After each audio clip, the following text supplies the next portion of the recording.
আসসালামু আলাইকুম ওয়া রাহমাতুল্লাহ। আপনারা দেখতে পাচ্ছেন আমরা এখন আছি বর্তমানে শিয়ালদা স্টেশনে। এখন ঘড়িতে বাজে 10:25। আমাদের ট্রেন ঢুকছে।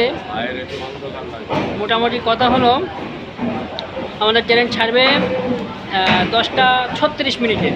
আমরা গিয়েছিলাম ভোর 4টে রানাঘাট,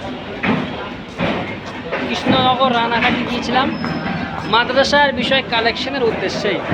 আপনারা এখন দেখতে পাচ্ছেন মুসাফির মানুষ 3জন আছে।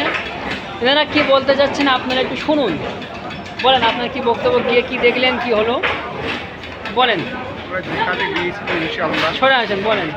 যে কাজে আমরা গিয়েছি ইনশাল্লাহ সে কাজ আমাদের সফল হবে, তবে সহ্য করতে হবে কিছুদিন, তাও কোনোদিন 10 থেকে 12 দিন।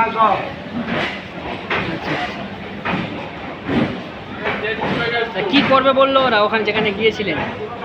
ওরা নিজে হাতে থেকে নিজেরা কাজ বানিয়ে দেবে, এই কথাই বলল, প্রস্তাব দিল। আপনাদের ভরসা আছে? ইনশাল্লাহ আমরা তো ওদের ভরসা পুরোপুরি করেছি। যাক মাশাআল্লাহ, আল্লাহ কবুল করুক। আপনার নাম? মোহাম্মদ লস্কর। যাক মাশাআল্লাহ, আল্লাহ কবুল করুক আপনার এই যাওয়া এবং আশাকে, আমিন। আলহামদুলিল্লাহ। আর দুজন এই মশলা মুড়ি আনলো আমাদের জন্য, এই মশলা মুড়ি খাবো। না মশলা মুড়ি এই দিল, ওই যে এগুলো নিচ্ছে, এই দেখতে পাচ্ছেন আপনি। হ্যাঁ আপনি এবারে